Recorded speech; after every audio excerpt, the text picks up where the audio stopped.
have the pleasure of introducing our next speaker, Dr. José Becerra. This is perhaps the fourth or fifth conference that José is with us as a speaker. And José always brings us such a high quality of heart and intelligence in his presentations. As a certified medical researcher, he brings the same rigor and refined fifth-ray mind to the science of the soul and to the quest for truth. At the same time, José brings such heart and love and devotion through his service in his role of bringing the ageless wisdom teachings to the Spanish-speaking community. I read a quote recently: "The will to victory should be strengthened." In José, you will easily recognize the will to victory. So please help me welcome my friend and colleague, Dr. José Becerra.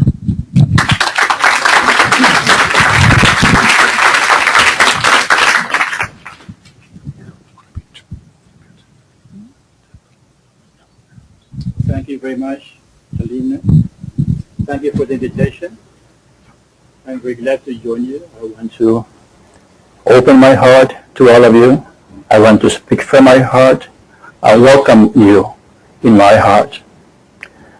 Today, we also join through the webcast with groups all over the world. I want to particularly welcome groups from Spain, South, Central, and North America.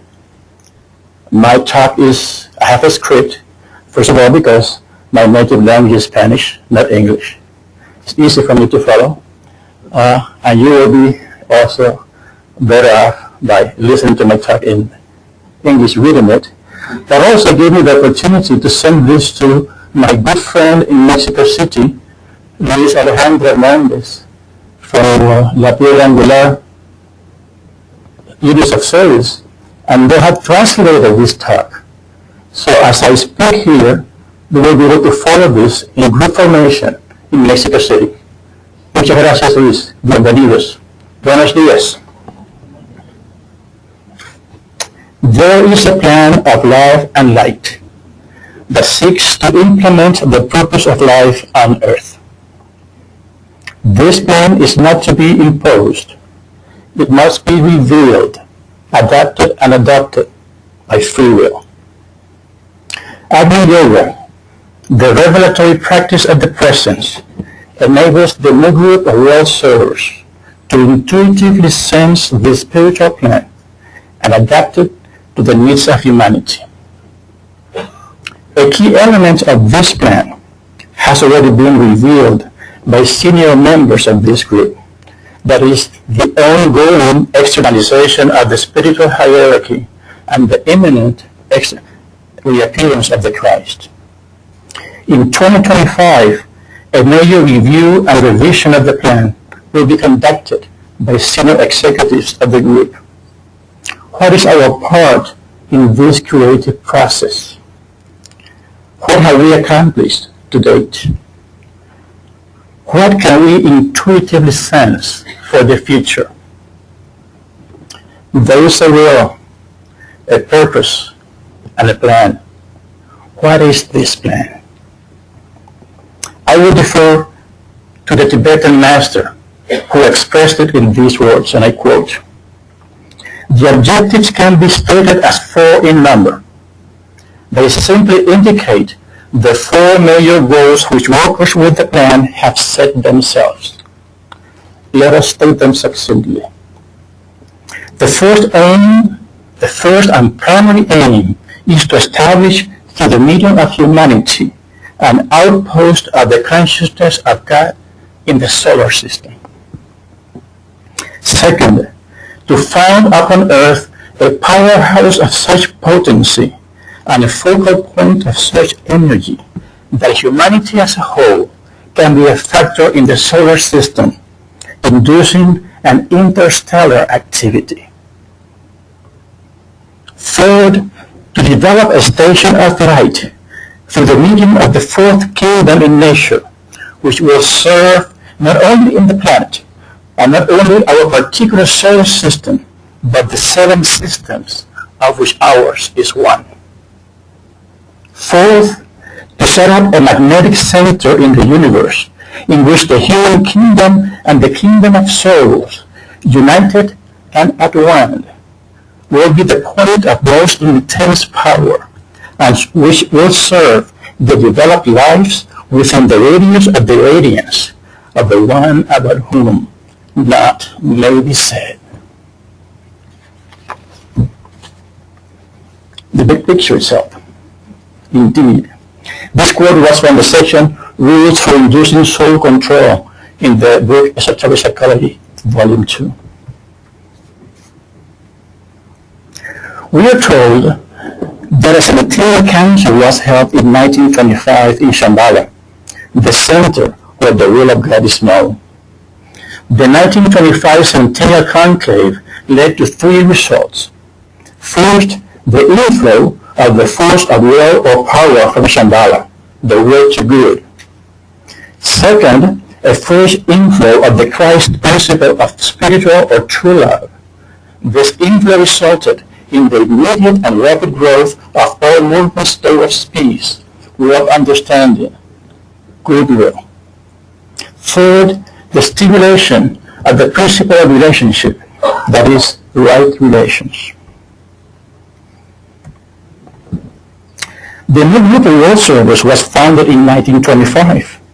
Later, in 1936, a 9-year cycle was inaugurated with a major initiative to anchor its work. In that year of 1936, a pamphlet entitled The Next 3 Years was published by the Arcane School Service Activities. It stated that the New Group of World Service was already a functioning active group, and that men and women of goodwill were members of this group, the New Group of World Servers, even if they had never heard of it in these terms. This was the New Group of World Servers anchored in the public consciousness. This initiative, though, failed in preventing World War II, but the victory of the forces of light made it possible for Christ to decide in 1945 to physically reappear during the Chorus Age, as well as the release of the Great Invocation, not to mention the release of the energy of the atom. We are told goodwill is the saving force and an expression of the will to good which animates the New Group of World Servers. I visualize the New Group of World Servers as a dove with a will to good and goodwill comprising its 2 wings. Thus, a twofold mission can be defined. The will to good wing, where we have the explanation of the hierarchy and the reappearance of the Christ as its main mission, and the goodwill wing, with the molding of public opinion and not the spreading of esoteric or occult information is the main mission there. Furthermore, I consider these 2 ways as co-equal. No bird can fly with only 1 wing.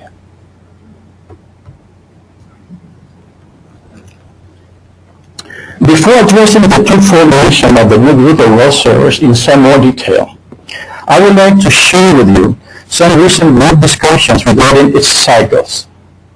Let's review some modular arithmetic. Don't get scared, will be easy. When we say 5 p.m., we're actually subtracting 12 hours from the 17th hour. It is the remainder after subtracting 12. Likewise, for multiples of 9, which we call in mathematics modular 9. Modular 9 arithmetic is used to obtain the radical root of a number, as we do in numerological analysis. Take the prime year, 2011. It reduces to 4 because it is the fourth of a 9-year cycle. The year 2007 completed a cycle of 11 years which started in 1999. The year 2007 is also the beginning of a 9-year cycle ending in 2016. It is remarkable that the year 1900, you will see on this slide, on the left column there, the year 1900 was the first centennial year since the year 1000, corresponding to the first year of a 9-year cycle. You have to go back to the year 1000. Before that, the year 100. But from 1000 to 900, no other centennial year started at the beginning of a 9-year cycle. The 3-year cycle, or triennium as I call it, of the New Global World Service corresponds to the 3 stages of creation as ideas are physically precipitated through the mental and astral planes. As shown in the tabular layout displayed on this slide, 9-year cycles and 81-year cycles can be constructed using trienniums as building blocks. We are told that the period of 1936 through 1945 corresponds to a 9-year cycle of the new group of world servers. Also, the years 1933 and 1942, making the beginning of the 9-year cycles of the hierarchy, meeting in silent conclave, correspond to third trienniums of the 9-year cycles of the new group of world servers. Can we discern a meaning to these overlapping cycles? Is it by chance that we are going through a period of worldwide economic crisis similar to the 1930s? Are there signs of danger previous to a possible worldwide conflagration that we must prevent? What should the new group of world servers do here and now so that we do not fail to prevent a world war?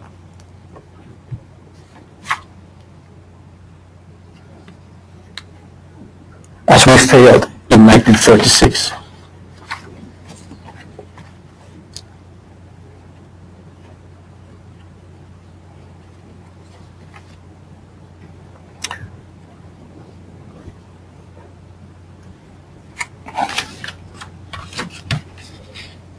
I love the second way approach to Agni. Excuse me. Pursuing our discussion about the twofold mission of the new group of world servers, we have the road to good ring and the goodwill ring. I will not concentrate on the road to good, but we have the esoteric training as we are engaged in the teachings of meditation and initiation. Agni Yoga, which is the subject I will address shortly, and 6 roots of the new age and other subjects. And then on the road to and the goodwill part, we'll address world service in the 7 different fields of service, as you will see there in politics, education, philosophy, culture, science, religion, and finances. We are told that psychic powers, not the lower psychic powers, but 6 capacities inherent in the soul, must be developed if we are to meet world need and work for the hierarchy in the field of world service. These 6 psychic powers are intuitive response to ideas, mental sensitivity to hierarchical impression, quick response to real need, right observation of reality upon the soul plane, correct manipulation of force, a true comprehension of the time element. 6 psychic powers, according to decay. Please note that neither cynicism nor the promotion of conspiracy theories are considered among the psychic powers to be developed by disciples. Either we are sensitive and responsive to impression, or we are not. And Agni Yoga is a way, if not the way, to develop such sensitivity. We may consider 3 approaches to Agni Yoga. The first ray approach, which I consider to be the relic books on the Agni Yoga series. 2 to the power of 1, the first ray. The second ray approach, as given to us in the books by the Tibetan master, specifically Lamo, a world problem, where there he defines a technique at the presence to dispel illusion. We go to the second ray, 2 to the power of 2. And Kalachakra may be doing the third ray approach to Agni Yoga. And last night I meditated on that. And maybe the 2 to the power of 3 may give us some ground to the number 8 that David Wheatley gave us yesterday as a key to the Kalachakra. That's a very fresh reflection. Along the second ray approach to Agni Yoga, we find the work of Vicente Beltrán Anglada. Born in Barcelona, Spain in 1915, he died in 1988. He was one of the 156 founding members of the new group of world servers in the 1930s. Vicente Beltrán was an accepted disciple in conscious contact with his second-ray ashram. He was also a student and secretary of the Agni School in Geneva, where he coordinated the student work of the school in Spanish until the 1960s. I wasn't going to mention this unless this out of script, but after Kathy's presentation, I want to reveal to you something very personal only his personal friends know about in Barcelona. When he stayed in Geneva, he had this insight and he became convinced that he was a little incarnation of Rousseau.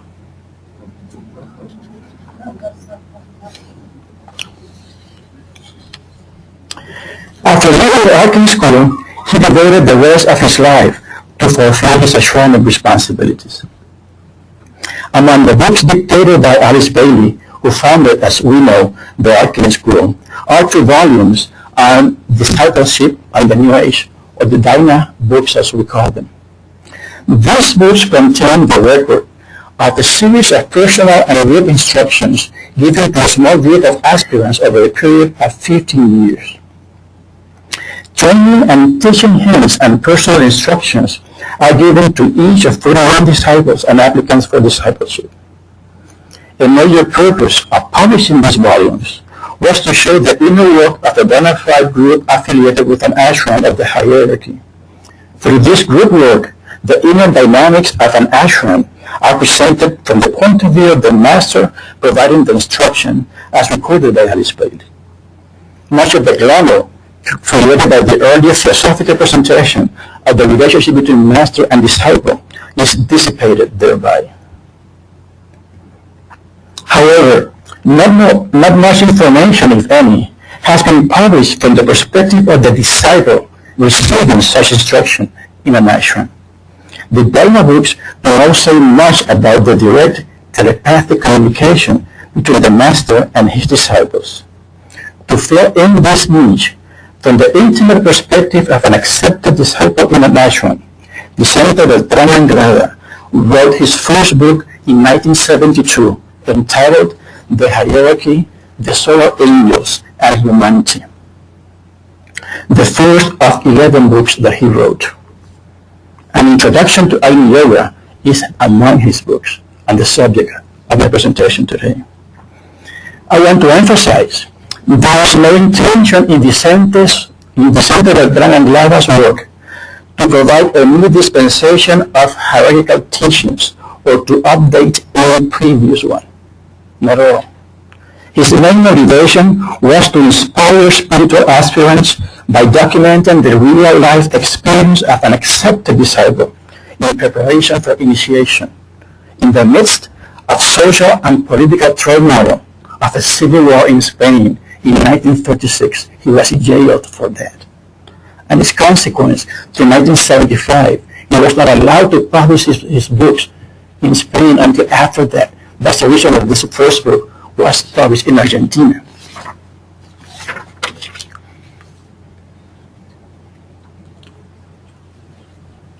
Some spiritual aspirants to the teachings come to the teachings with an already advanced stage of abstract mind development.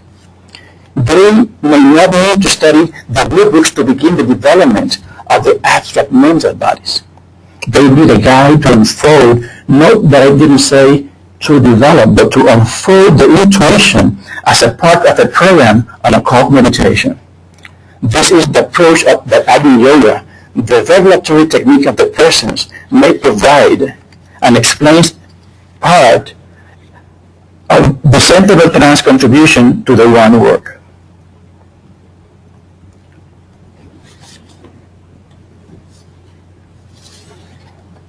Becerra del Triangle is best known in the Spanish and Latin American world by this aphorism or phrase: la verdad ha de presentarse de tal manera que convenza sin atar y que atraiga aún sin convencer, y esto solo puede realizarlo el lenguaje del corazón. Our rendition in English is: truth ought to be presented in such a way that it convinces without binding, and that it may appeal even without convincing, and only the language of the heart can accomplish this.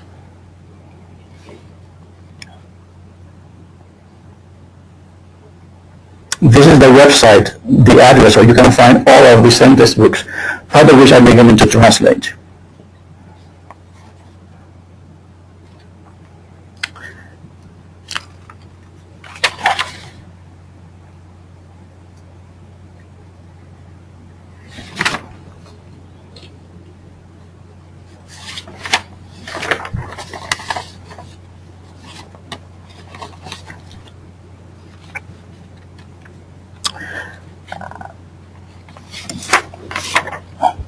Let us now return to the goodwill wing of the new group of world servers, with 7 fields of spiritual service, among them most prominently the field of political service. We have been asked to do something, a symbol, as a gift to this conference. Mine is the caduceus, or caduceus, that you see in the center of this slide. Please note how the 2 serpents, the one on the left and the one on the right, meet at the center. The Tibetan master has called the big group of world servers the middle party. Either extremely left or right is out of scope of the plan for the new group of world servers. The master used the word party in the political sense, I think. Does that mean that the new group of world servers must exhibit political neutrality? I don't think so. Using the same symbol, we can see how the opposites meet at the center, but at different levels. Between the higher and the lower, there is no neutrality possible. The higher always rules the lower.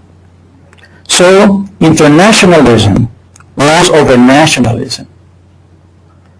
Lawful multilateral decisions rule over unilateral decisions which violate international law. No matter how controversial the issue, the higher always rules the lower. No neutrality is possible. As above, so below.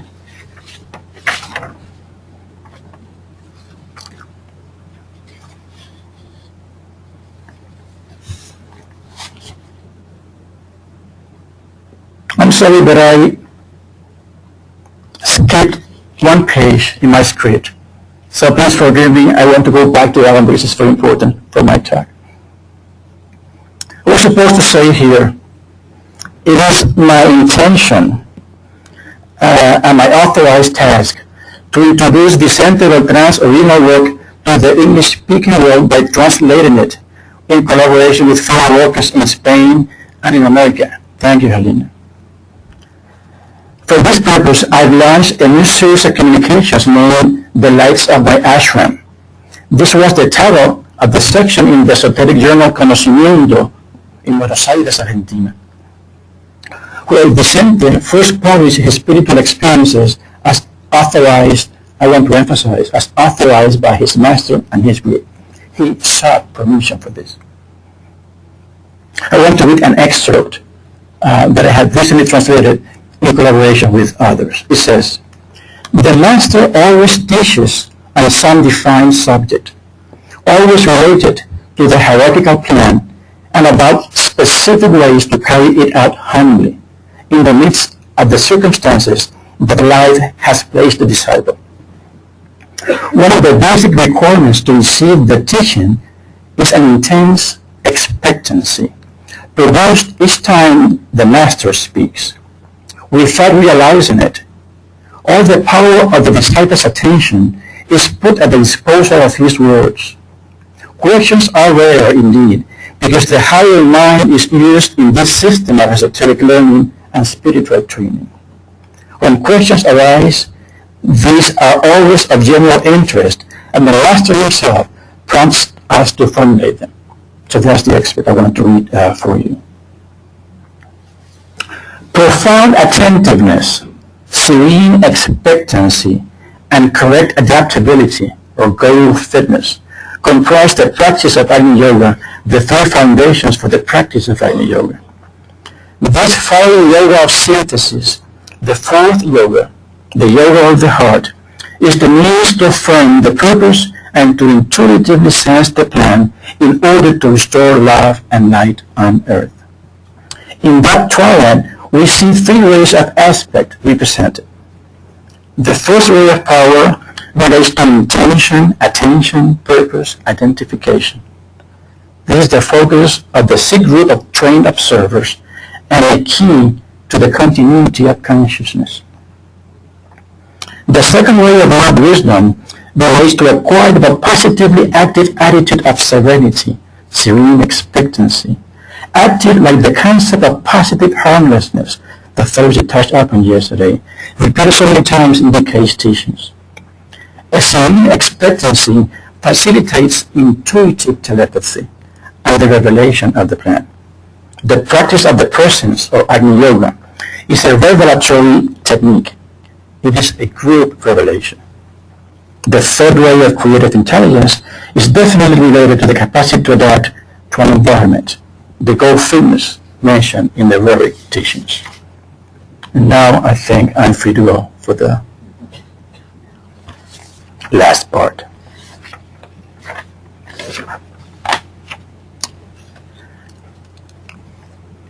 After having reviewed the goodwill weighing of the movement of world servers and the importance of the work in politics, I want to now address the work of the United Nations.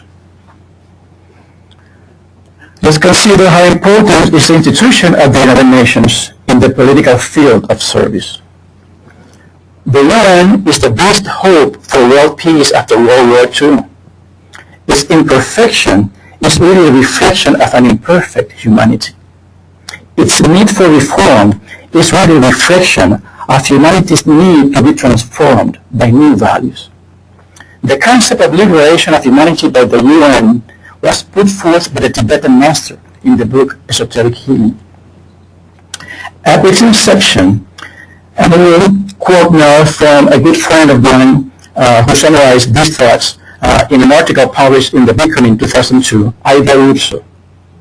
She said, at its inception, it was hoped that the UN would implement the 8 points of the Atlantic Charter and the 4 freedoms declared by Franklin Roosevelt on a global scale, thus granting people everywhere the right to free speech, freedom from worship, freedom from want, and freedom from fear. These 4 freedoms, emblazoned within the UN Charter and the Universal Declaration of Human Rights, basically relate to the 4 aspects of the personal self. Their successful attainment would lead to an integration within the collective humanity and to such a transformed physical and psychological planetary environment that the longed-for culture of peace could then begin and the promise of liberation or initiation for the many in this Aquarian age could be realized. Those are the words of Aida. Aida coordinates the work of the Aquarian age community, We join them every Friday to meditate on the United Nations. There is a meditation room at the United Nations headquarters in New York City, and it's shown in this slide, with some Photoshop images that I added there. I have visited the room several times. It was designed by a prominent member of the New Global World Service, a true internationalist, a real citizen, Doug Hammarskjöld. This room is physically located, as Ida likes to remind all of us, right under the General Assembly Hall of the United Nations. Last year, I was able to visit the city of Berlin for the first time in my life. I was able to step on the fallen wall of separativeness. Right there, at the Brandenburg Gate, there's another meditation room. It's called the Room of Silence, and it's shown up there. Let's enter the room and ponder on these ideas as we watch the following video.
These bells come from the monastery of Montserrat in Barcelona, Spain.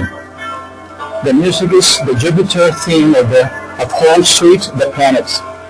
I've adapted this music to the mantra of the new Rupa Rose service, and we hope to sing it tonight. As another person that I bring toward 25 years of work together, may it become our anthem. Thank you very much. Muchas gracias.